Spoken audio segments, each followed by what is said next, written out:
Oh man, another Monday. How about that? It just keeps happening like this. What's up, folks? It's a great night to have a nice Living Force podcast. We're going to be talking about some of our favorite planets tonight. Get a little geographical. I'm very excited. We got a little bit of a special guest. But we're already talking some good Star Wars. I hope your dishes are done, just like Moonflyer, because Wes is sure as heck ready to punch it.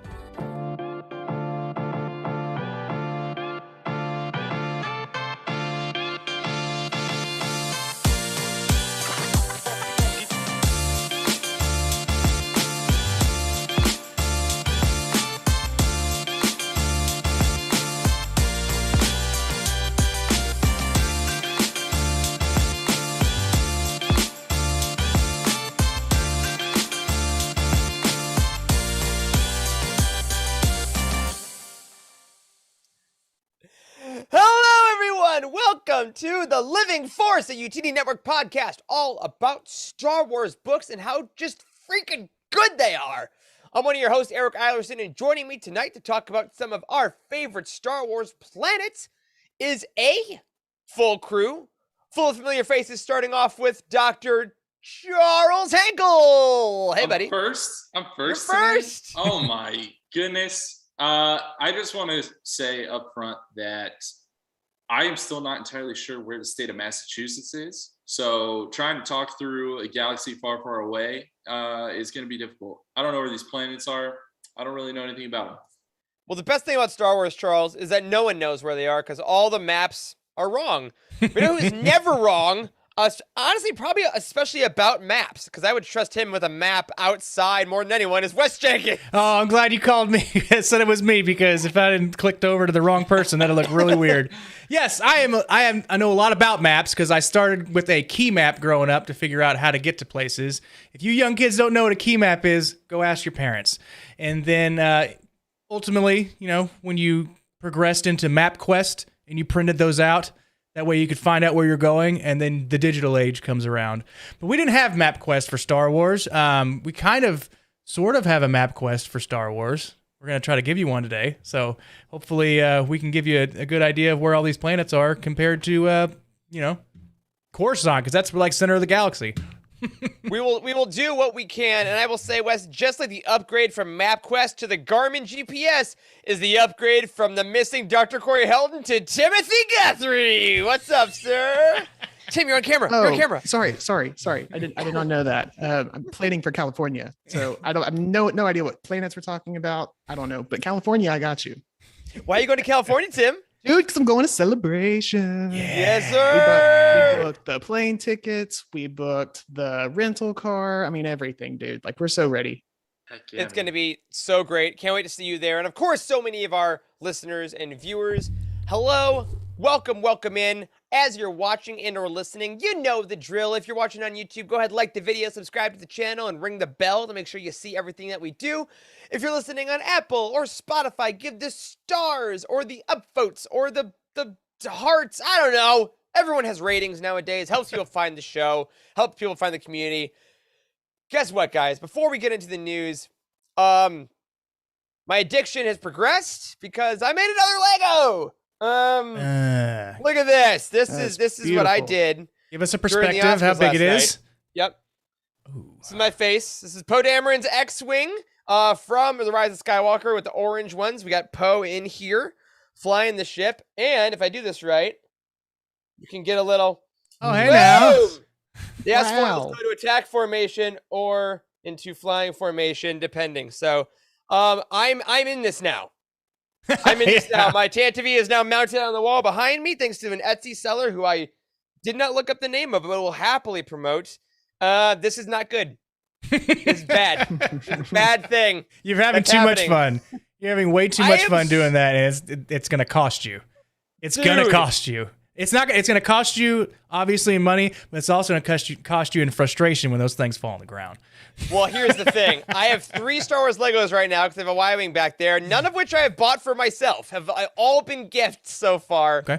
But yeah, I'm going to dive into there and lose some money and lose a lot. But I will say, when I spent like 4 hours straight just like sitting on the couch, drinking some White Claws, making that last night, I I'm so relaxed. It's just the best hobby, and I'm so disappointed that it's so expensive. I think it's a good way of just like getting away from everything and concentrating Yeah. on something that's easy as clicking blocks together. Yep. Very I mean- aesthetically appealing. So all the Lego fans out there, if you're listening or viewing, let me know. Do you collect Star Wars Legos? What are some of your favorites? Obviously, I'm a huge ship guy, given by the ink on my body. And someday, I'm going to get that Millennium Falcon. And if anyone is super rich and is very impulsive and wants to go to Celebration and hand me the Lego Millennium Falcon, I ain't going to stop you.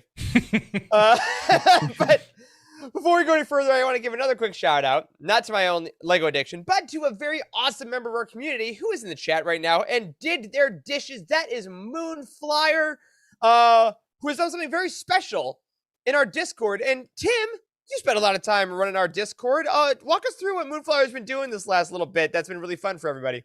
Yeah, so Moonflyer and got to shout out Blind Fates as well for helping them out. Let's go. They've put together this massive bracket. We're in the middle of March Madness. So what better thing to do than create a Legends and a Canon bracket? So we got 2 channels, Canon Books, Legends Books, and every night at 8 p.m. Eastern, so about this time, they post new matchups.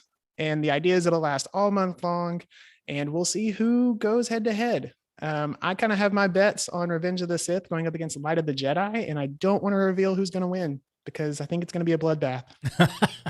Well, it's so funny you say that, Timothy, because here, live on the show, as of 8 minutes ago, there are new brackets. So I think it'd be fun if the 4 of us went through the most updated and Absolutely. picked one as the show. I will vote, but I'll do it as a team, right? So Canon Books right now, we got Queen's Peril, which is the 19th seed, against Thrawn Ascendancy Chaos Rising. This is a tough one because there are 2 books that we have talked about exceedingly fairly on this show. We do like both of these quite a bit. Mm-hmm. We're not gonna spend a ton of time. Right now it's 3-5. The voting 3-6. I'm watching it happen in I'm real going to say time. Queen's Peril. I'm gonna say gonna say Queen's Queen's Peril. I'm also gonna say Queen's Peril. For the show, I'll say Queen's Peril. All right, For the all show. right. He made I am himself voting. clear. We have voted Queen's Peril. Obviously, we love Chaos Rising. It was our book of the year when it came out. But Queen's Peril, I mean, you see these books next to me right now. Queen's Hope coming out next week. There is something about that momentum. I love it. Oh, God. This is why brackets are great. Brackets and drafts, they're just really great. Legends now. Oh, well.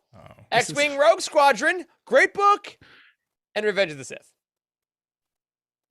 I gotta tell you, For me, dog. That's right. sorry, it's Revenge of the Sith. I'm not gonna keep y'all in suspense for that vote.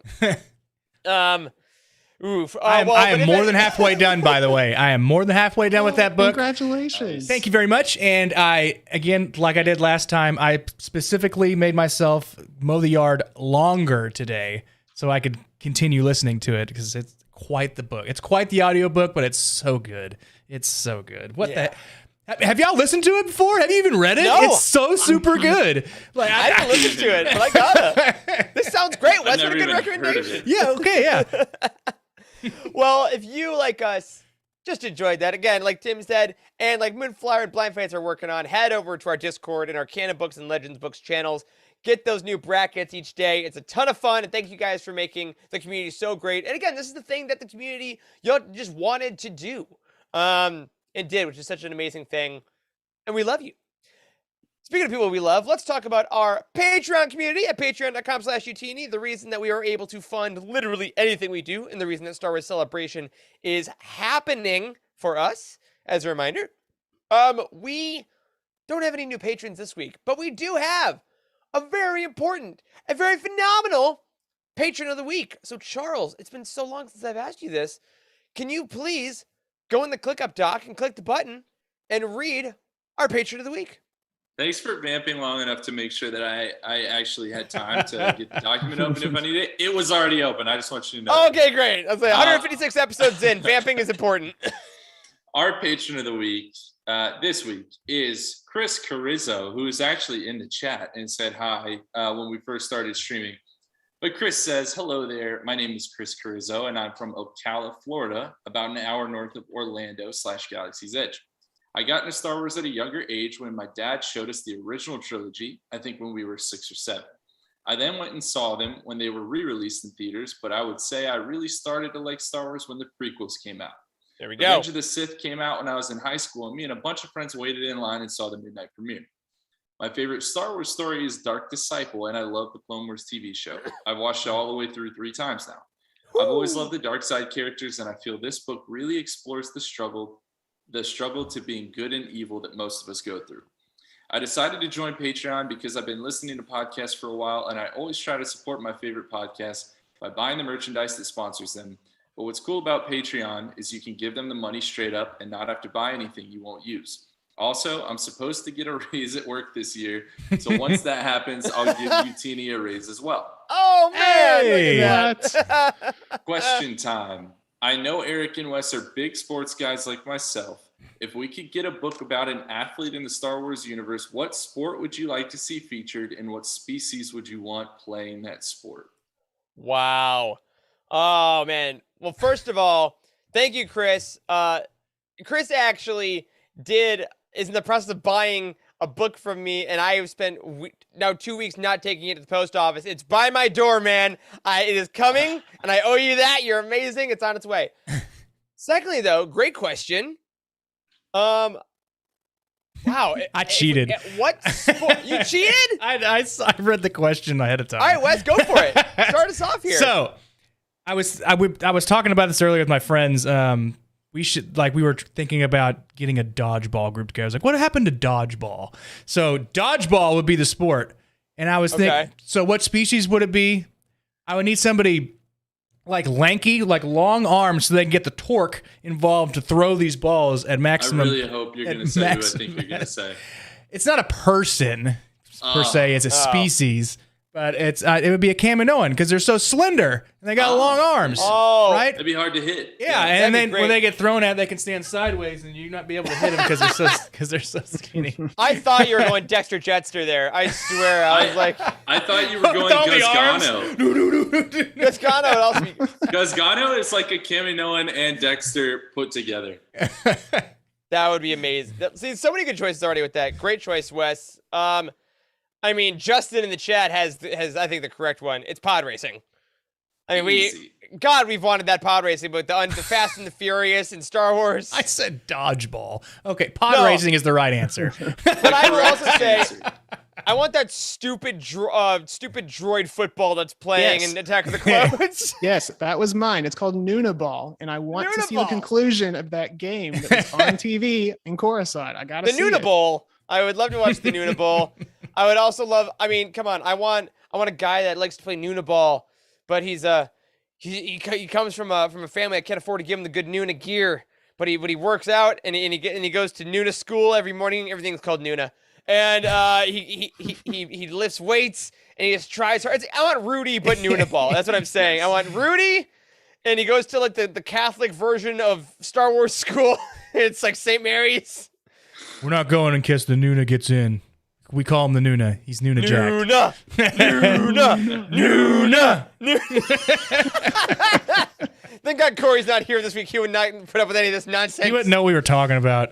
If there is football in a galaxy far, far away, which clearly there is, because that's what Noonaball truly is, there's got to be rugby too. And if they play rugby, then how do you not let DeWootens play rugby? Think about that. Oh, I mean, that would be a knockout, drag out. That's what I would choose. Wookiees. I mean, Wookiees. Wookiees versus rugby. Wookiees. Ooh, Moonflyer's got a good one. How about an Ardinian for dodgeball? We're really nailing like the 4-limbed Star Wars characters. I think you're absolutely right. Just what was Babu Frick? Like nobody can hit him because you can't see him. Anzellan. Yeah, the Anzellans. If he got hit, though, he just holds on to the ball. He's like, I can't do it. That dodgeball is life and death for an Anzellan. Yeah, it is. I am not ready. No. Yeah. All right. I think we've just created a future Living Force episode. So thank you, Chris, for not only being a part of the Patreon community, but for that amazing question. For the rest of y'all that are in our Patreon community, we have the Revenge of the Sith commentary on the books. It is going to be recorded. It's taken us a while, as they all do, and I love that y'all understand it. There's just a lot that goes into it, but it's coming next month. Cannot wait to watch it again. We also, though, have a brand new Patreon goal. Once we hit $900, which is our next goal, we have something called Infinities, a UTD Network multiverse event. And the copy, I mean, Tim, you wrote this copy. Do you want to read it? Sure, I can do that. You came up with this. So the copy is: imagine a world where Jared never knew about naked palps. Emma never got to experience Kira coming back in the comics, and Charles never prepared for a canon roundtable because he's only ever read Kenobi. It's impossible. Okay, maybe it's a bit extreme. However, when this goal is reached, the fabric of the Force will be ripped apart and reconfigured into something. Up will be down, left will be right, and all of our show hosts will find themselves scattered across the Utini network for a week unlike any before. So, yeah, this is something that we've been talking about doing for a while, and we really just figured, you know what? What better way to make ourselves finally do it than by making it a Patreon goal? It's a good This idea. is going to include all the shows on the Utini Network that we possibly can, that do weekly shows, that do live shows. We are gonna flip-flop, and this isn't even just gonna be all four of us go to Cosmic Force and all. Like, this could be like hosts intermingling and switching, and we hope that it'll be a week that, one, allows all of you in our audience, maybe you don't follow all of our shows, follow us to those. Maybe find some new faces, hear some new voices, and have fun. And ideally, it could put a lot of us hosts in really awkward positions where we don't know what we're talking about, which is just so much fun to watch. That's going to be our next Patreon goal. So if you haven't joined Patreon yet, there's a little incentive. We're trying to get our community up as best we can before we get to Celebration, because all of our Patreon money is going towards our panel and booth and giveaways and all kinds of fun stuff. So go over to patreon.com/Utini or utini.com/Patreon. Join up today, because aside from all those goals, you get all the extra content we're putting out, all the extra shows, and you just get to be one of the cool kids, which is what we all want, right? Speaking of cool kids, hey, Wes, cool kid, Star Wars Weekly Roundup time. It's the Star Wars Weekly Roundup. All right, they can't all be gold, all right? Sometimes you just got to get to the next part of the outline. No one's ever called me the cool kid, Eric. Thank you, man. See, Thanks. I see you. I see who you really are.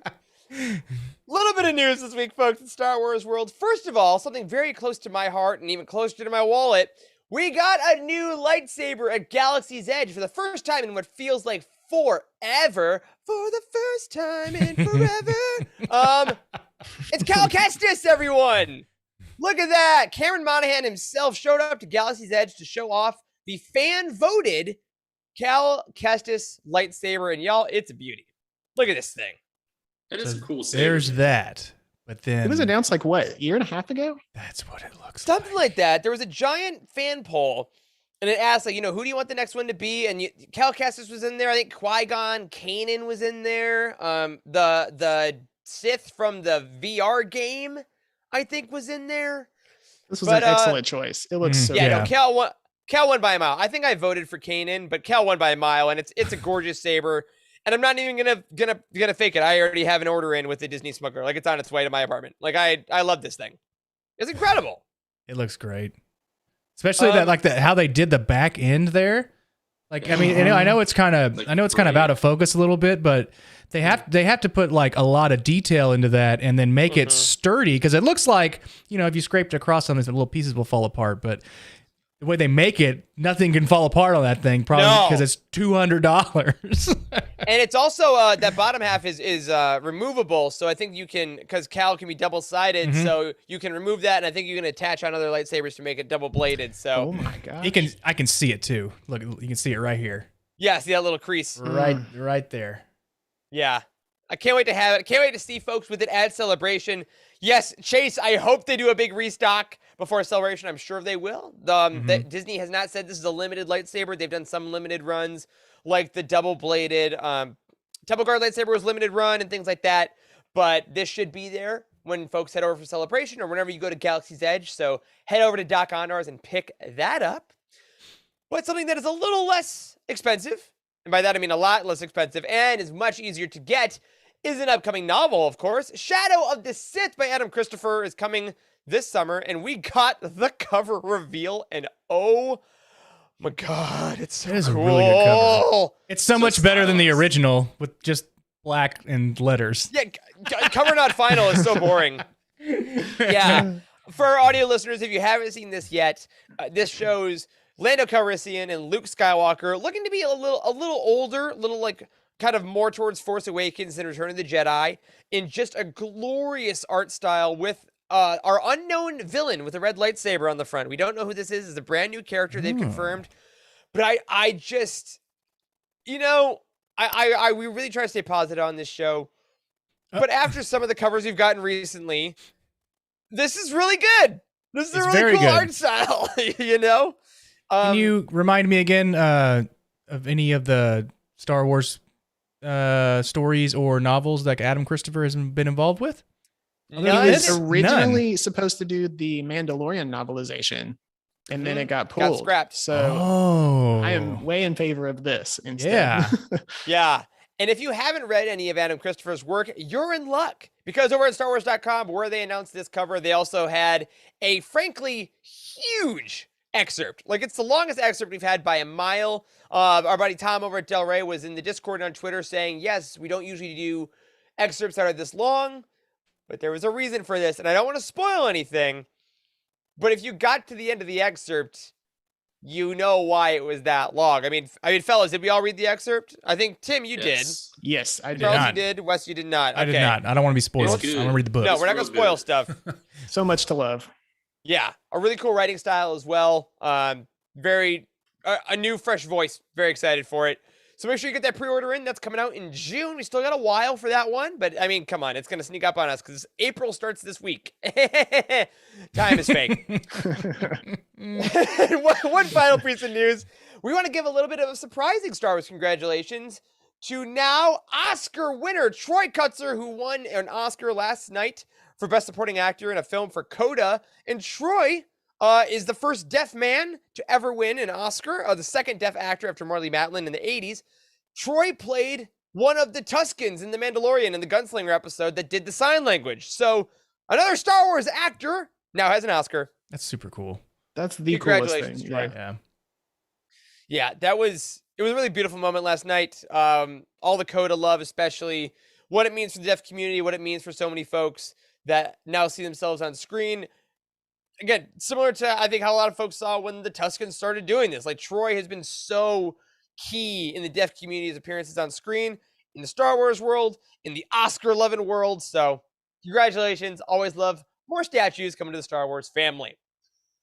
And, of course, everyone, you may not get an Oscar, and that's okay. We know you can get a book if you go to utini.com and go to the release schedule, because next week, Queen's Hope right here is finally coming out on April 5th, as well as the entire Wave 3 of the Essential Legends collection. And then, of course, you got Brotherhood by Mike Chen coming out on May 10th. So go to the release schedule, go to the book profiles, click the affiliate links to help us keep the lights on over here, and make sure all the Star Wars books get to you the day they release. Whew! All right. A little bit of a heavier intro show, but Chris's question was just too good. We couldn't stop it. We are going to take a quick break now, and when we get back, we're going to go over our favorite Star Wars planets. See you in a minute.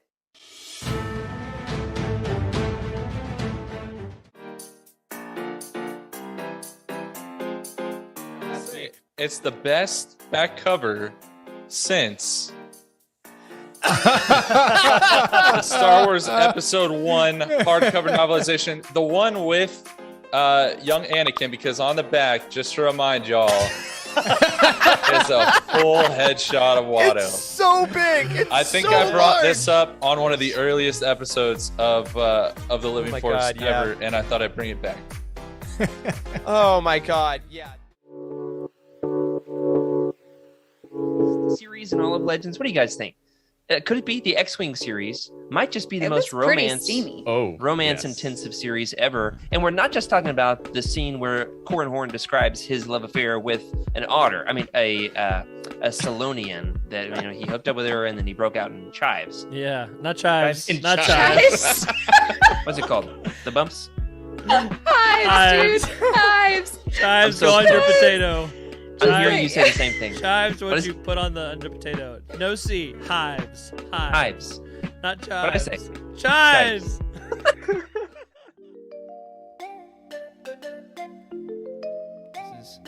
it's not a very common story to approach. Yeah, again, drawing the complex family tree of Django to clone identical son to clone all identical millions of sons, but they're a generation older. So then the son is kind of all Django's equal, but then Boba is a generation younger. But then that clone's son is Boba's age. But then is Boba his dad or his nephew or his uncle or his cousin? It's like.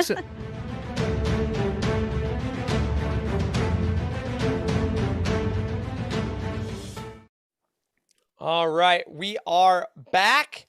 And before we get into some fun stuff, we have some really, really fun and amazing stuff that we did not put in the intro to the show because our friends, my friends, everyone's friends, you're our friends, we want to celebrate another friend that's actually on another one of our sister shows, Legends Look Back. Our very own Emily had a baby. Congratulations to Emily and her hubby on the birth of William David, aka Darth Tumnus. It was born back on last Tuesday, so almost a week exactly. We are so thrilled for you and your family for this new addition. Emily has already proven, how much of an amazing mom she is the first go around. So just keep it on going. I can't wait for that baby to grow up, learn about the dangers of passion, and decide that he needs to overpower both of you. So. Sean, send some congratulations to our Legends Look Back family because it's a great week. And yeah, just give me a great mom. You already are a great mom. You're a better mom. 2.0. That's a weird thing. I love how she's already reading her Star Wars books. Yes, from the hospital had Star Wars books. Yeah, that's amazing. A lot of them too. Not just a couple that happened to be there. Like Plagueis. They had a bunch of copies of if you want your newborn to grow up right, Plagueis. Oh man, but congratulations, Emily. All the love from all of us in the ETD family and all of our listeners and viewers, of course. I want to share this with you because it's always great when the family quite literally grows. Now back to the Star Wars stuff though. Because that's why we're here. We're here to talk about our favorite planets, everyone. We finally decided to give Charles a week off of roundtables and intense research and stuff and add a homework assignment. Because this week I decided what's more fun than talking about our favorite planets. We talked a lot of Midnight Horizon about Corellia. And as we were talking, I was like, you know what? There are so many planets that act as characters in Star Wars, which is super fun. So we each decided we're going to pick a planet, we're going to research a bit about it, and we're basically doing a show and tell tonight, everyone. We're going to tell you a planet we love, why we love it, what books you should read if you're a fan of that planet. And as we go, I want you to light up that chat with some of your favorites as well, because it's always fun when it's conversation. I do want to call Corey out, though, who did have to miss the show tonight for a totally legitimate reason. However, he called dibs on Corellia and pulled out of the show this morning. So Corellia is easily a top 4 planet. Corey just called dibs and then didn't do the show. So Corey, I love you, buddy. Can't wait to see you next week. Hate you for that. If you want to read Corellia books, read Midnight Horizon, Most Wanted, Han Solo trilogy. Anything else I'm missing, guys, off top of our heads about Corellia? It's like the best planet in the world. I was just say all the Han Solo books. So yeah, all the Han. And he always goes to Corellia. Yeah. Come on, watch Solo again. Get those Disney Plus numbers up so we can get that show. But yeah, I think we're just gonna go around Robin about it. And I want to say, Wes, you're controlling the tech, so you have the pictures that we have up. That's right. Who do you think should go first? Well, I think in spirit of me actually wearing a planet shirt, unlike you other losers. I'm sorry that's backwards, by the way, but that's just how the camera operation works. We're gonna go with Alderaan, and Alderaan was picked by none other than Eric. Me! Yes! Alderaan, my favorite planet. I will call you out, Wes. I am wearing a planet shirt. I'm wearing a Batu Black Spire Outpost shirt. Okay. Thanks much. Got him. But yes, I will start out with Alderaan. Alderaan it's that and Corellia honestly go back and forth so much, but when I came down to it and I was really thinking about it, Alderaan is my favorite Star Wars planet. This is a image of it pre what we mostly know about it because it's mostly rocks. It's obviously pre-image. It's an earlier shot, obviously. Because that is honestly one of the things that I love about Alderaan. Its unique status is that the thing we know about it is that it's destroyed. Like it shows up very briefly in episode 4, and its sole purpose in the trilogy for a very long time is just to be destroyed to show the power of the Death Star. Mm-hmm. And the fact that that planet retroactively has been transformed into this kind of matriarchal democratic utopia of art and politics and all this great stuff is one of the things that I really love about Star Wars. Is the most innocuous things can always be made cooler by books and by extra materials and stuff like that. So Alderaan, other than being destroyed in episode 4, has a couple notable characters, namely Bail Organa, our Lord and Savior, Bria Organa, and Leia Organa. Bria, Queen of the Planet, married Bail, who took his wife's last name as she was the queen of the whole planet, and then Leia followed in her family's footsteps to learn all kinds of great things, which I will talk about in just a moment. Some key features of Alderaan, why I love it so much. It is fiercely independent. It is a matriarchal political society. It is basically the birthplace of the rebellion. I really love this photo that we have on the screen here because it does give us a shot. I believe this is from the end of episode 3, of just kind of how beautifully the technology of the city, because it's very futuristic. Justin in the chat has a great point. It's kind of like Krypton, right? It has that very sci-fi feel, but it's within beautiful mountains. This was at the end of episode 3? When I believe, When Leia unless gets I'm delivered, wrong, right? yeah, when Leia gets delivered, he wow. says, we always wanted a girl, and Bail brings Leia to Bria. We get to see Alderaan just for a hot second. And it's so cool because this place so seamlessly incorporates technology and nature, which is when I think Star Wars is frankly at its best. And because of that, I want to show off a couple of books that I think would be great reading assignments. You have homework. Nice. Additives, if you would like. The first one, I see our buddy Jared is in the chat. I got to start with the Legends novel, of course. And this is the book Razor's Edge by Martha Wells. This is technically the second book in the Empire and Rebellion series that follows Honor Among Thieves, which is written by James S.A. Corey, the writing duo from The Expanse. Shout out. But it's really a standalone novel of Leia. And the cool thing about this book is that Leia, within this novel, is troubled. The rebellion is making up the base on Hoth, but Leia is troubled when she encounters, quote, a group of Alderaanians who survived their planet's destruction, but resorted to living as pirates. Pirates? Alderaan? Leia? Come on. It's great stuff. And one of the things I really like about this book, specifically about Alderaan, is that the idea of Alderaanians as refugees is a really fascinating story that, I mean, you have to use if you're going post A New Hope, right? There are these people who have lost their homeland, but their identity as Alderaanians is still very important to them. And throughout this book, I mean, Leia deals with them, with piracy, and Leia likes the law, despite being a rebel. She's, doesn't necessarily condone a lot of stealing and theft and things like that. But she comes to this really difficult identity crisis of, am I an Alderaanian princess, or am I a leader of the rebellion? And what are my loyalties lie, and all things like that. So this is a great book if you want to kind of delve into that side of Alderaan, of if you've lost your home, how can you make a new one? How can you take that with you? Kind of like the Asgardians in the MCU, right? After Thor Ragnarok, Asgard is on the ship, as it were. So I think that's always a very cool idea to carry along with you. And I think Razor's Edge does it beautifully. Justin in the chat, what a great segue to my next project, which I don't own, but is the Princess Leia comic by Mark Waid and drawn by Terry Dodson. It's just called Star Wars Princess Leia. It is a mini-series, came out in 2015, which is right when all the comics relaunched at Marvel. Yeah, look at that. There's that cover with Leia looking freaking awesome with that Terry Dodson art. And it is kind of a similar story to Razor's Edge, just in canon. Within this comic miniseries, she has to wrestle with the idea of carrying on the culture of Alderaan.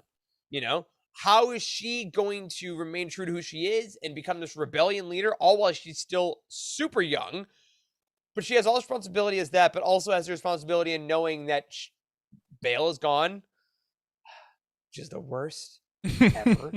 And Bria is gone. Thank you. That moment sorry. just hit me. He bailed out of existence, Charles. Hey. Hey!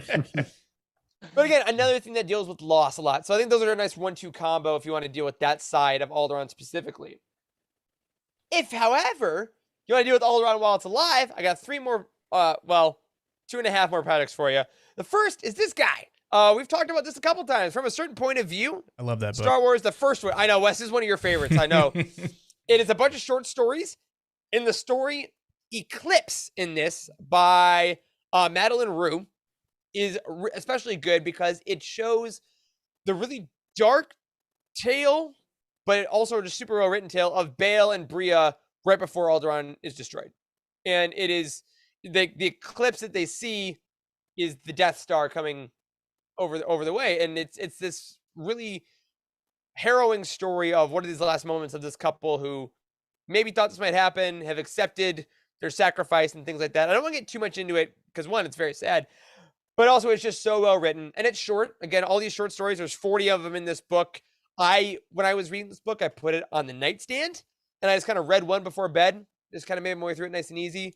But Eclipse by Madeline Rue is especially great. Wes, do you remember reading this one? I do actually remember reading that because that was like the first time that we had some kind of interaction with Alderaan outside of that one part of episode 3, but like from episode 4, like I didn't know anything about it. I didn't know. Yeah. I knew when we spoke about it that Alderaan was more like an Earth planet, but it was like you said, it was like a utopia.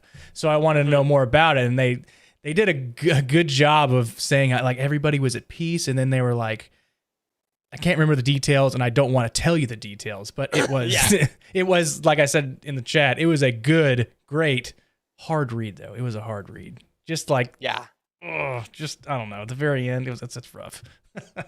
It's so good, and this really shows you.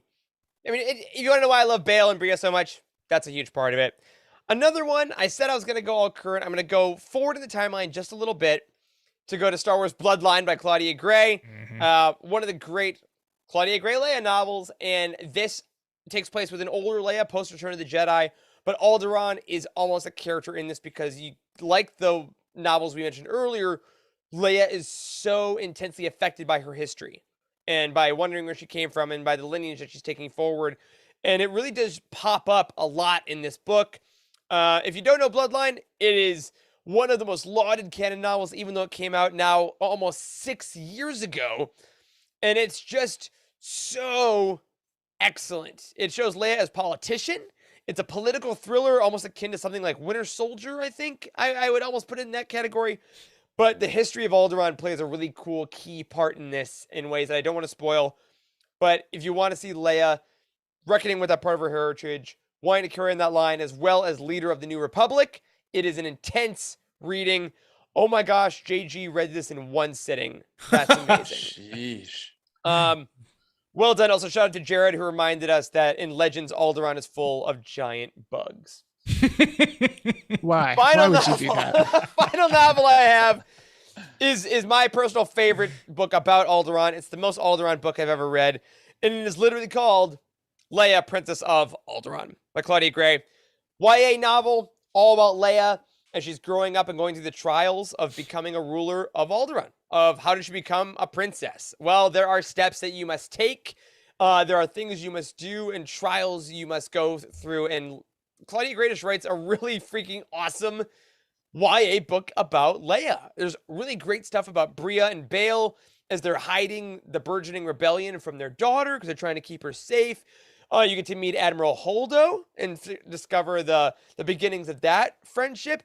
Panaka shows up. It's just it's a really amazing book. You get Leia's first love, all kinds of cool stuff, and most of it takes place literally on Alderaan. So if you want a book about Alderaan that takes place on the soil of Alderaan and realize why I love it so much, this is the number one, Leia, Princess of Alderaan. I need to stop saying Alderaan. The word is losing meaning. I'm saying it so many times, but amazing book from Claudia Gray. But that's your number one for an Alderaan fan. It made it my favorite planet. It made Bail my favorite space dad. Can't recommend it more. And that, my friends, is my book report on Alderaan. A plus. Thanks, Well done, guys. sir. Well done. Take a seat. Take a seat, Eric. Take a, Now, this moving It's unfair. from Alderaan, well done. We are going to move into our special guest for Ooh, Timothy's planet. Timothy, what It's me. did you pick as one of your favorite planets of the Star Wars galaxy? I chose one of the most goated planets of all, named after, or not named after Mike's cat. Mike's cat is named after this. Shout out to Mike in the Discord. Yeah. Naboo. So, Oh, I mean, what a great cat name. what can I say about Naboo? And it's like a dark black cat too. It's beautiful. Anyways, what can I say about Naboo that has not been said before? Introduced first, right off the bat, in episode 1, Phantom Menace, which I watched last night. Still a classic. Still so good. But it also made appearances in episodes 2 and 3. I love this shot that's on the screen. That's actually from Battlefront 2, and it is gorgeous. Love it. It's idyllic. Beautiful waterfalls and mountains and lush green areas. Really incredible. Some notable characters along the way. I mean, I can't do a character list without dropping like the love of my life next to my wife, Padme Nabiri. Come on. Yes! Queen at 14. Boss Nass. Ever heard of her? Boss Nass, you're right. He didn't make the cut. Sorry, Charles. Queen, senator, wife to Anakin, mother to Luke and Leia. She led her planet through an invasion. I mean, how do you not mention her? Sheev Palpatine, Chancellor himself. I hate the guy, maybe the greatest Sith in history. But Naboo's nonetheless his birthplace. Mhm. He's like the Tom Brady of Star Wars. Like, I hate him, but you got to he respect the really goat. is. Yep. How did exactly. something produce both Sheev Palpatine and Padme? Well, It's you know called what? range. There's an equalizer to this. People. Because my next character is Jar Jar Binks. The native Gungan of Naboo becomes senator and grants Palps emergency powers, which is just take it as you will. And Eric, you mentioned him earlier, Korsh Panaka too, captain of the Royal Naboo Guard and close friend of Palpatine, actually becomes a Moff during the Empire. Something that I loved seeing a bit in the Leia book that you mentioned. In Bloodline, yeah. And Bloodline as well. So that's really So cool. good. I'm going to shout out Andrew.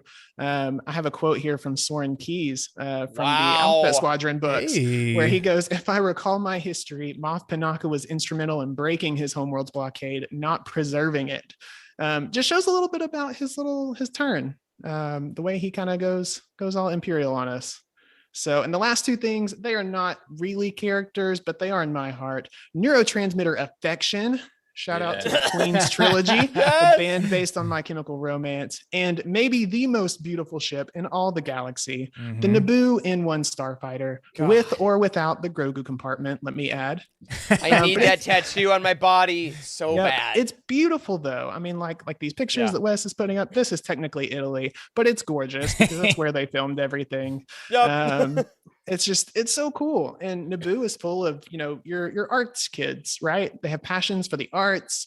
They definitely went to a liberal arts college. They've got an elective monarchy. Yes. They're largely pacifist. Like even trying to build an ion disruptor, right, was a whole big thing in some of the books. Like that was too weaponry for them, I guess. But they're staunchly loyal to the Republic post-invasion. They fought off the Trade Federation and the Imperial Remnant during Operation Cinder. I mean, like, I want to be a Nabooan.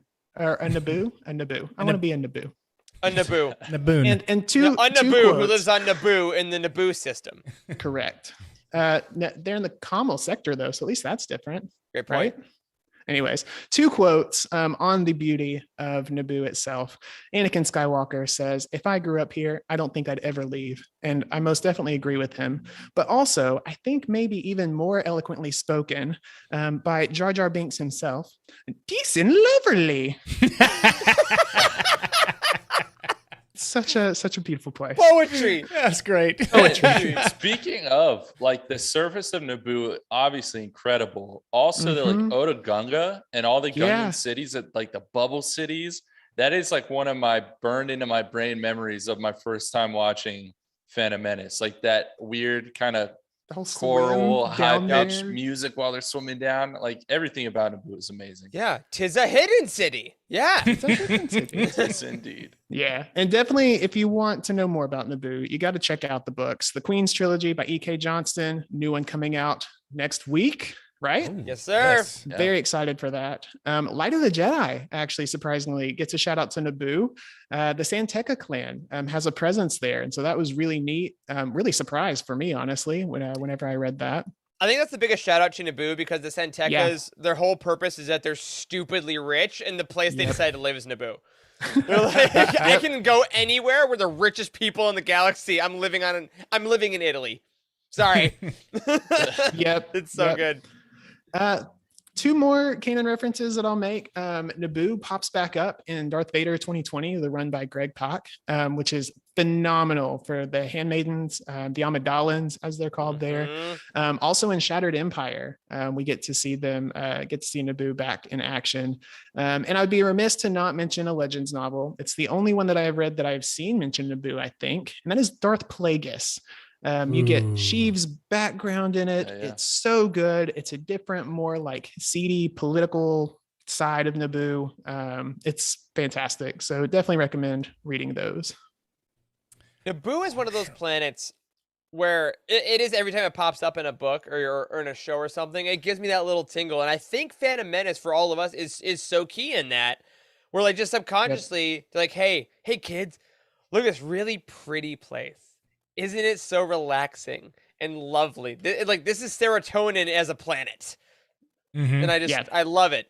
I love it.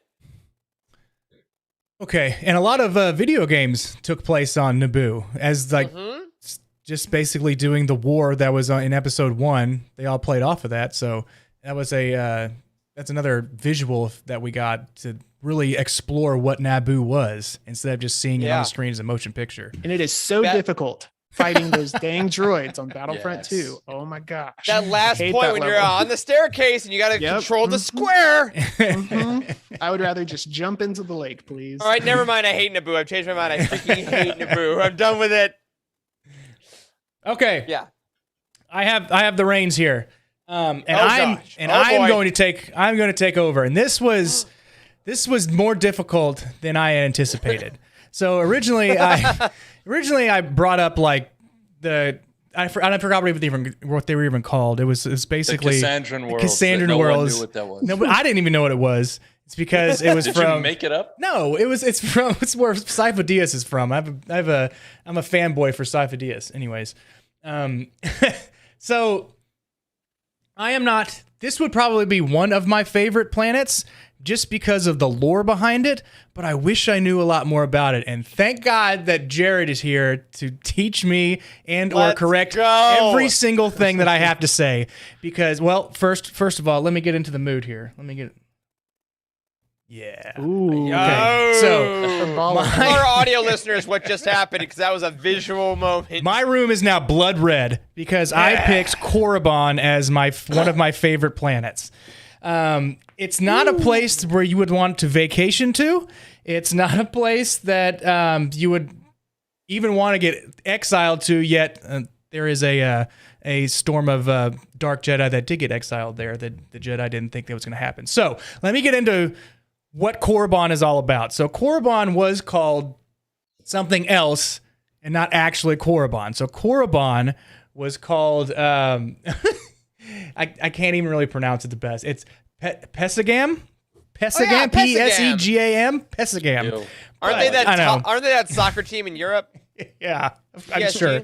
So Korriban is the homeworld of the Sith. It is their like the origin world. And then they also have a like adopted homeworld of starts with a Z, Ziost. So anyways, Korriban, homeworld of the Sith. I picked it because I like the Sith lore, but we don't have a lot of it in canon. So most of it is coming from Legends. So timeline-wise, 6,900 years BBY. At the end of the 100-Year Darkness, it was a war between the Jedi and the Dark Jedi. So Jedi win. Go Jedi. But being Jedi as they are, they don't kill the Dark Jedi. They say, hey guys, we don't approve of what you do, so we're going to send you out on this ship and we're going to shoot you into the stars. And hopefully you land on some planet and you decide that the things you did were all bad and now you're going to be farmers for the rest of your lives and you're going to think about all the good things you can do now. Wrong. That ship landed on Korriban. And Korriban had had the Sith species there that weren't like normal Sith species that we know of today. They were just a species. They were a band of warriors. They dealt a little bit in the dark side and kind of the Sith alchemy, but once the Dark Jedi got there, they quickly took over the Sith species. And then over hundreds of years, they interbred with the Sith species, making ultimately the Dark Lords of the Sith that we know today. So interbred. Isn't that nice? That was like the key word they use every time I read that part. So that's Legends, baby. Yes. So Legend style Korriban, but moving over like Justin's saying in the chat is Moribond. That is in the canon side. They are both located in the same place on the star map. If I can pull this up, and it's very easy to read. So just mind where my cursor is. So Korriban. Oh, I'm not going to put you through it. We'll just say Korriban is like right here, and Moribond is right here, and then they're all in this same triangle of planets. So they are in the exact same place. It's just that they have different names. And like Justin said, George Lucas didn't like the name Korriban. But getting into where like the notable characters of Korriban, all the Sith. I said all the Sith all the time. all the Darths. All of them. Yes. So one of the main ones, Darth Bane. So Darth Bane is kind of where this stemmed from. I love that trilogy of books. So I picked Darth Bane as one of the central pieces of where I wanted to go with my favorite planets. And then Darth Revan and Darth Malak were mentioned in this as well because they were looking for, they went to Korriban looking for the Star Forge. And then I read a little thing about the Star Forge, never heard about it until today. And I was like, holy crap, that thing is awesome. I mean, there's just so many. Yeah.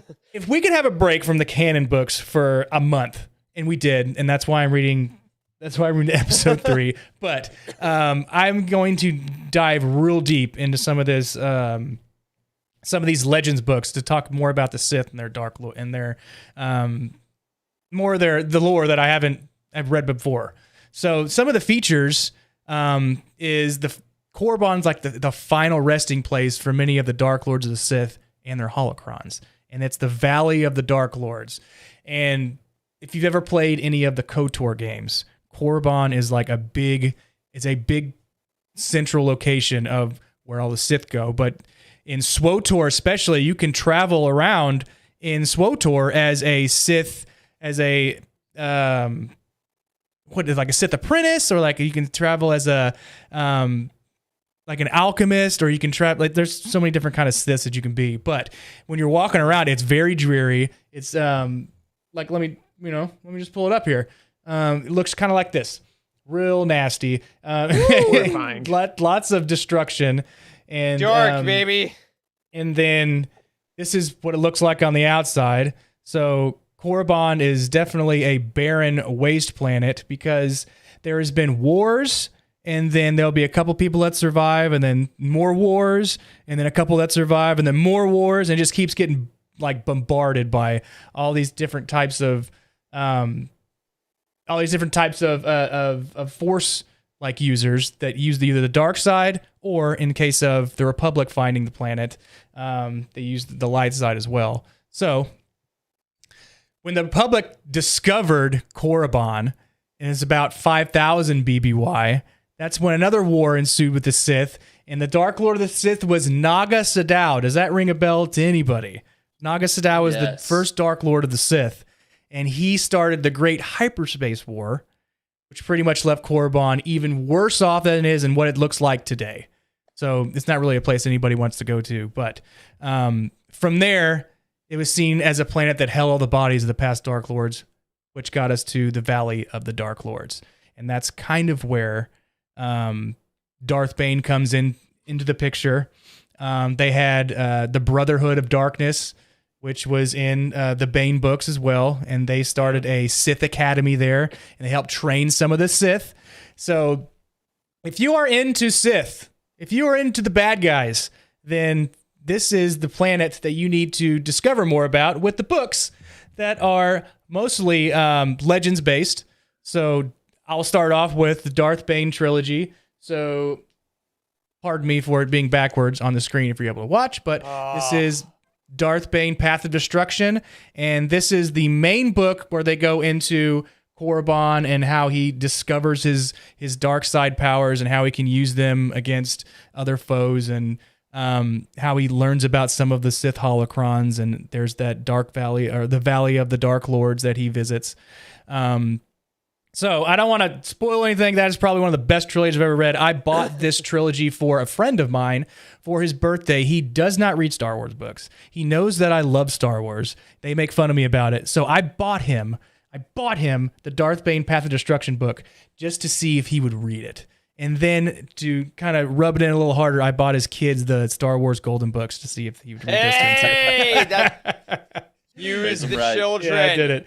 So some of the other books that I've heard Jared talk about quite a bit are the Fate of the Jedi series. So Korriban is prominent in those books. The Legacy of the Force, Inferno by Troy Denning, and Legacy of the Force Fury by Aaron Alston. And then also Darth Plagueis. Darth Plagueis is there's mentions of Korriban and Darth Plagueis. I don't remember exactly where it's at, but it is in there. Because the book said so. You don't have to remember because all the of book it. said There's a lot so. of book there. So and James Luceno wrote a lot about Korriban. So that was in Plagueis, that was in Labyrinth of Evil, and it was also in Dark Lord, The Rise of Darth Vader. So there's 3 Luceno books. What it's called, the Dark Lord trilogy. Well, that's Vader- Labyrinth of Evil, Dark Lord, and the Rots novelization. That's right. Okay, so I think, isn't that right? I think so. I think you're right. It's like a cousin to the trilogy. There's a quadrology, right? Wes, it's not a duodecalogy. No, it says nanodecalogy. Nanodecalogy. Yeah, I will. It's not one of those. For the rest of my life, I'm never going to forget that. All right. So a lot of dark books, though, man. And then so moving on to some of the Old Republic, where the KOTOR games are prominent. Much about the KOTOR games, there were books written about it. So we had Fatal Alliance, and then Deceived, which was there was 4 books involved, and then Revan, because I don't have the jacket. But a lot of the Legends titles are going to get deep into Korriban and Sith lore, and something that you wouldn't really get in some of the canon novelizations that we see right now. But we might get it in the new one that's coming out later in not Brotherhood. It's the one that's coming out that we just talked about. Shadows of the Sith. Shadows of the Sith. There you go. June. Maybe we get something about that. Yeah, June. Korriban walked so Exegol could run. I think. And this is and also one of the coolest things that I love. I love Korriban West. That was an extraordinary summary of the whole thing. And for the canon fans, I do love one. We see Moraband, as it now is in season 6 of the Clone Wars, where when Yoda goes there. Mm-hmm. But also our buddy, friend of the show, George Mann. I didn't know this until I clicked the link you put in our chat, Wes. He brought back Korriban in Myths and Fables in Gaze of Stone. It is mentioned as Korriban. So I know didn't notice Myths and that. Fables are like they're folklore, right? So it's not necessarily super canon, super legends. Mhm. But the name Korriban did appear in the Myths and Fables book. So if you haven't bought the regular edition, the Target edition, the Galaxy's Edge edition, or whatever of Myths and Fables, that's ridiculous. That book's incredible. But you get Korriban dropped in there. So That's right. great pull, Wes. I love that. And I forgot to mention the Clone Wars, where the canon Moraband part, where Yoda travels to Moraband and he encounters Darth You get Bane. to see Darth Bane, yeah. See Darth Yeah. Bane as a Played by Mark Hamill. Mark Hamill Hey. voiced Darth Bane. Nice. Oh my Props God, to Justin, you, great Wes. point. It is an Istanbul, Constantinople of a planet. Yeah. Yep. Yes. That's That's a perfect way to describe it. Justin is killing it tonight. All right. Wow, A+, man. A+. So, last but not least, Charles, what did you pick as your most obscure Just random. favorite rando outer Never rim knew about planet it? that nobody's ever heard of in their entire lives? Yeah. What did you pick? Yeah, well, I decided to choose the center of the known galaxy, which is none other than Coruscant, because I'm basic, guys. In all reality, I do love Coruscant. It's like not New York City, it's New York Planet. Yeah, And exactly. It's cool. It's so cool because of what it like became. It's like I don't know. It's like the melting pot of the galaxy. And I chose it actually because obviously the main Jedi temple is there. Obi-Wan is one of those Jedi at that main Jedi temple. And so a lot of stories kind of revolve around that. And that's why I chose it. But There we go. isn't that beautiful? It is a beautiful planet. I'm not even gonna lie. I It's hate really New York, cool. but I love Coruscant. I love how Yeah. they stay right in those or those lanes, lanes, with those cars. I mean, you can go anywhere you want. Traffic is very important, or you're gonna die. So technically, we actually first saw Coruscant, and what most people would consider the introduction of Coruscant was the 1997 special edition of Return of the Jedi, when they added in some of the extra scenes of the planet celebrating right after the fall of the second Death That Star. was 97. Oh 97. yeah, that's right. Yeah. Wow. Goodness gracious. But here's a fun fact for you. This is a book-related fact. Coruscant was first named and described in 1991 by none other than Timothy Zahn in Heir to the Empire. And Timothy Zahn didn't come up with the idea for the planet. George Lucas had already come up with the idea, obviously. But Zahn was the one who actually named it. He came up with the name Coruscant, which is actually also an English word, not pronounced that way, that means glittering. So he chose that name. And George Lucas liked it. Wow. It was the opposite of the Korriban, I guess, Moraband situation. He was like, yeah, we'll use it. We won't fix that in post.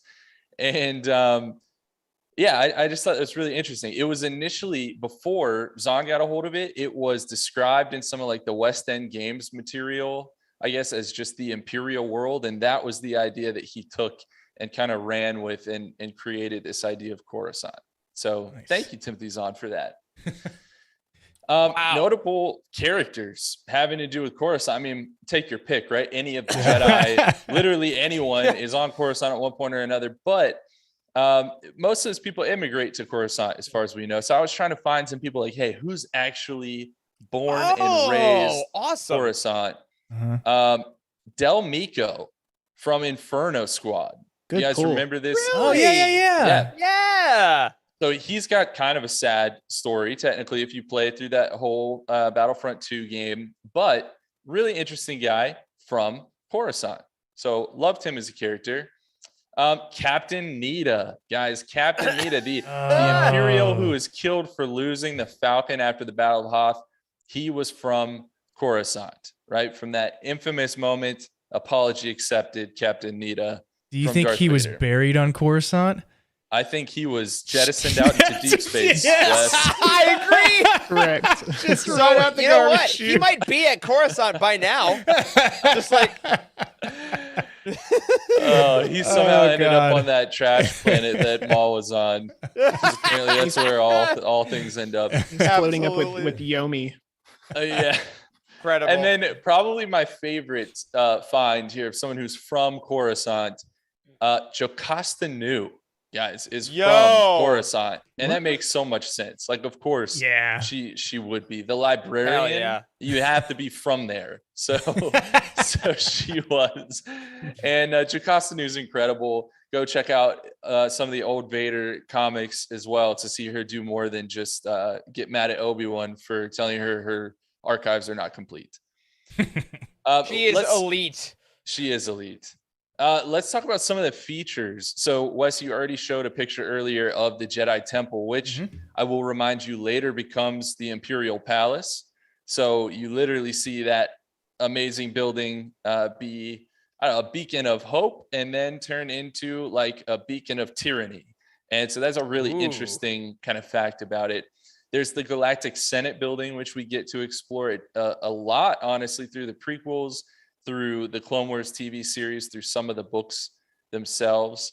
Thank you, Wes, pulling up a picture of the Galactic Senate. Yeah, it looks like that kind of egg-shaped this dome guy. building. Yeah. Wow. With the inside, if you're in that Senate chamber, it's like asking for vertigo. Like that would just be the worst. No thanks. Thank you, please. Then there's the Works. Are you guys familiar with the Works? No. Yeah, vaguely, but go into it. So the Works is like the industrial district that kind of fell to the wayside, and it's mostly like these empty factories and buildings and all that. This is where Dooku goes to meet Sidious, essentially, in the prequels, when he's talking about how the Clone Wars have started. Oh yeah. That's where they meet. Yeah, they're in the Works. And there's an actual shot, like a quick kind of landscape shot of a lot of those buildings. And you can tell it's kind of this abandoned area. Yeah, exactly. Oh, yeah. Okay. Cool. And in Legends, this place is also referred to as Sector 943. So that's for Jared and all of our Legends fans. God, that's rad. Literally the entire underworld, like, yes, 1313, right? That the infamous video game was supposed to feature, that was canceled, and that we later saw Ahsoka go to in the Clone Wars. Yeah. There's all that. There's the Outlander Club, which is where Sleaze Begano talks with Obi-Wan. So The there's Nunaball is being played, lest we forget from earlier in the show. Yep. Very important. And that's another thing I love about Coruscant is it's just level upon level upon level. And depending on where you are, it's a very different feel. It's like a very different planet. So it's kind of like, I don't know, it's like those Russian dolls or It's the nesting the next dolls. layer, the next layer, the next layer, and each one's a little different than the last. Oh my God, amazing. And then, of course, on that note, the Manarai Mountains was the last feature that I wanted to mention because they were recently brought up again in the High Republic novels, and it's like this really cool mountain peak, essentially, that's on the surface of Coruscant, and it's like one of the last areas of natural, like, what, topography? Is that topography? Is that map? I don't even know. I think that's You're right. Yeah. That's topography. Did I just pull that? You sure word? did. So smart. Oh my! No, All right. that's topography, dog. Thank you, Caesar's English, 5th grade. Topography, son. Yeah. Topography, homie. So it's like one of the only parts of that natural surface of Coruscant that's left. And I think it was Lena So has like a chapter in Light of the Jedi, I want to say, where she's at the Manarai Mountain peak. And it's just a cool moment because all the rest of Coruscant is just built over, but that is one natural piece left. So lots of really cool places around Coruscant you can go to. Now, I want to tell Jared and all the Legends fans again in the chat, actually every book that I pulled, and this was not intentional, is a Legends novel. Every single one. Yeah, every single one. And even since we've started talking, I can name plenty of canon novels you could go with too, but I want to talk about these first. So Wes, you brought up a couple, which are actually some of my favorite Legends novels. Labyrinth of Evil is the first one. Oh, look Okay, at so that one of the James was saying, yeah, I got the hardcover, man. So this is basically like the prequel to Revenge of the Sith. So you're reading Revenge of the Sith right now, Wes. You could read this, and it's a really, really nice companion piece. That's why it's kind of the first part of the Dark Lord trilogy. It actually talks about what Anakin and Obi-Wan do on Cato Neimoidia that apparently doesn't count. And then it's kind of like a detective story where they have found out about Darth Sidious, essentially, and they're following a trail, and they follow it all the way to Coruscant, and like you feel like they're gonna get there. You feel like they're gonna catch him, even though you know that that's not possible. It's just really, really well done. Great read. The next one is the other one that you brought up, and the other piece of the Dark Lord trilogy, The Rise of Darth Vader, another Lucino novel. And I chose this just because it talks, obviously about Anakin once he's in the suit in the early days of Vader. And so as kind of Coruscant transitions essentially to the Imperial stronghold. Beyond that, I wanted to bring up and give a shout out to the X-Wing series. No hardcovers this time, Wes. And specifically the first part of the X-Wing series, the part that's written by Stackpole, there are a huge part of this story, just in general, is basically the rebellion trying to take back Coruscant once it has become this stronghold for the Empire. And the second and third books, which are Wedge's Gamble and the Krytos Trap specifically, talk about the rebellion going in, trying to take back Coruscant, and kind of all the fallout that happens because of that. And I don't want to give too many spoilers because this is a really, really fantastic series. I would highly recommend this to really anybody that enjoys space warfare. Like if you like the Thrawn kind of space warfare scenes, I bet that you would like these novels because it's a whole lot of technical jargon about the X-Wings and how they work and all of that. But they spend a lot of time on Coruscant, so I wanted to bring that up. And then my last one. Some of you who are familiar with this book might scoff at this. It is The Cestus Deception, okay, by Stephen Barnes. Yes, I know what you're thinking if you've read this. It's really only on Coruscant for like the first couple chapters, and then it's set on Ord Cestus, hence the name, The Cestus Deception. This is not the Coruscant Deception. But I love this freaking book, and I don't get any opportunities to talk about it. The deception is that it's not on Coruscant. That is the deception of the book. The cover looks like it takes place during Mardi Gras. Can you show the cover again? And Kit Fisto is there. Colorful. It's very colorful. Look at that Kit Fisto, though, action pose down there. So this book is so criminally underrated. Like, when I think about Legends books that I adore, yes, it's like Revenge of the Sith. It's some of the ones I mentioned earlier. It's the Bane trilogy. It's Plagueis, of course. But this book is like it's like just a half tier below those. Like, it is so good, but no one talks about it. It's Obi-Wan. It's Kit Fisto. They work as a team basically to go undercover and fight against these like semi-organic droids that have fast enough processing times that it negates your ability to see slightly into the future as a Force user. Like, it's absolutely insane. Wow. It delves a lot into what it means to be a clone and what kind of choice they have when they've literally been bred to be soldiers in a war that's going on. Like, it just hits on so many notes, and it's fun, and it's on Coruscant at one point. So I just wanted to talk about it. Please go read that book, guys. I appreciate you so much. Thank you for that pull. You know what? Shout out what you love. You're gonna get somebody to read that just by talking about it. So I hope that's so. always our goal, man. I've been trying to persuade Andrew for some time to read that, just with little comments here and there. So hopefully this is what does it. And then as I was talking and with what's coming out next week, I got to shout out the Queen's trilogy because Queen's Shadow, Queen's Peril, I assume Queen's Hope is going to spend a decent amount of time on Coruscant. Spent a lot of time in the Galactic Senate building, kind of learning what it is to be a senator and to navigate that kind of whole political maelstrom. So that's another really fantastic choice if you're looking for a canon option. But I decided to be Legends heavy tonight. I like it. We like to live in both worlds. And it's actually fitting because a quick plug for next week's show, we are actually going to be talking about the Essential Legends collection that's coming out on Tuesday with our good buddy Jared from Legends Look Back. So be sure to tune in for that. And later this week, I actually also wanted to give a plug. Our friends in the Cosmic Force on Wednesday are going to be doing a roundtable on the High Republic Adventures Volume 2. We've been talking a lot about the High Republic lately, and the High Republic Adventures is continuously the unsung hero of the whole initiative. And then, of course, Legends Look Back is on Thursday. They're doing the Wide World of Legends collectibles. So if you need more Utini in your life, especially some Legendsy stuff, keep an eye out for that.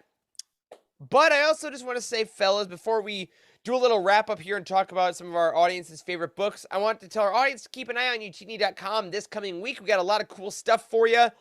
Tomorrow, which is Tuesday the 29th, we'll be publishing a recap of Queen's Peril and Queen's Shadow. There's a video on this very channel that went through that recapped those books, but we are also doing a written version that were inspired by Charles's roundtable summaries and written by our very own Emma Park. So that'll be going up live to get you ready for Queen's Hope next week. And haven't announced this yet anywhere, but it's the live show, so let's do it. On Friday, we are going to be releasing on the site an exclusive interview with E.K. Johnston. We asked her a couple questions about rounding out the Queen's trilogy. She was kind enough to answer us. That's just going to be a written interview, so be sure to go to the site on Friday morning where we'll be publishing that. She has done just incredible work on this whole trilogy, and we're very excited to get her thoughts on a couple of really cool questions as we look back on the legacy of the Amidalans and everything. But fellas, I'm looking at this chat here, and I want to give a couple quick shout-outs. Our friend JG Kars says, my favorite planet has to be Mandalore. Each of the families having difference in culture, stained glass buildings, then add the Game of Thrones, like the culture of the Mando houses, and like, oh my God, a Game of Thrones style show on Mandalore. It's almost kind of what we do get eventually in like Rebels and Clone Wars. Like we hint at that a couple times, don't we? Yeah, for sure. There is like some of the houses and like I am like when Sabine announces that she is house. What is she? She's not House Vizsla. Ren. I'm sorry. Yeah, exactly. Yeah. I just watched that episode like 2 weeks ago, so I should know that. But yeah, it's a lot of the houses, a lot of posturing for for supremacy. Yeah, absolutely love that. Justin chiming in, loving Kashyyyk. I mean, lots of great stuff on Kashyyyk. Our Wookiee brethren, another great Battlefront level. That is an impossible final stand. And what more do you see? What more of Kashyyyk do you see than in the holiday special? Aftermath. You see live too dash. much. You see too much. Aftermath live chat. Aftermath live chat. Don't watch the holiday special. Don't do it. But folks, there are so many great planets coming, and one of the things that I love, especially about the High Republic, is that we're getting so many new planets, but we are getting further enrichment of planets that we've loved for so many years. That's what Legends did for so long with all those picks we talked about. That's what canon is doing going forward. As you go forward, also, the comics. If you want to get some visual representations of a lot of these planets, the comics are where it's at. There are so many planets that are given panels and things. Like we always talk about wanting concept art and art books. We get that. It's just weekly. And there's characters and word bubbles. Like the comics are a great resource for all these planets. And I just can't wait for more. Tim, before we get out of here, I want to say thanks for coming on tonight. Thank you. Always Thank you love for having me. you on. Always Love a you, blast Tim, to hang out with you guys. Yes, he was. You were right, Wes. Well done. Well done.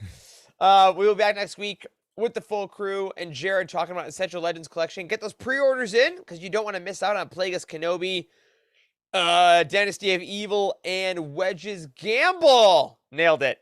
That's all four. Excellent. Woo! I got nervous for a second. But we'll see you on the website tomorrow for those Queen's Peril and Shadow recaps. And of course, later on for that E.K. Johnston interview. See you all in the Discord for the bracket. And my friends, I think that'll about do it for this week's episode of Living Force. If you support us on Patreon, thank you so much. We hope you enjoy the $900 goal of us all switching shows when we get to it. A special thank you to OK Endar, Brian Dooley, Earl Q, Patrick Ortiz, and Carl Sander on our Jedi High Council, and Matt Billington, Elizabeth Cloutier, Freddie C, and Sally and Chris Eilerson on our Alliance High Command. You can find us on Twitter. I'm at Eric Eilerson, Corey is at Corey M. Helton, Charles is at C. Henkel, Wes is at Boss West, Timothy is at T. Guthrie, _T. Guthrie. I'm sorry. A special thank you goes out to Matt Davenport, our amazing editor who never gets a week off, Ryan, our graphic designer extraordinaire, and Wes, our producer and community manager. Thank you to Charles and Wes and Timothy for podcasting with me tonight. Thanks to all of you for watching and listening. And as always, may the Force be with you.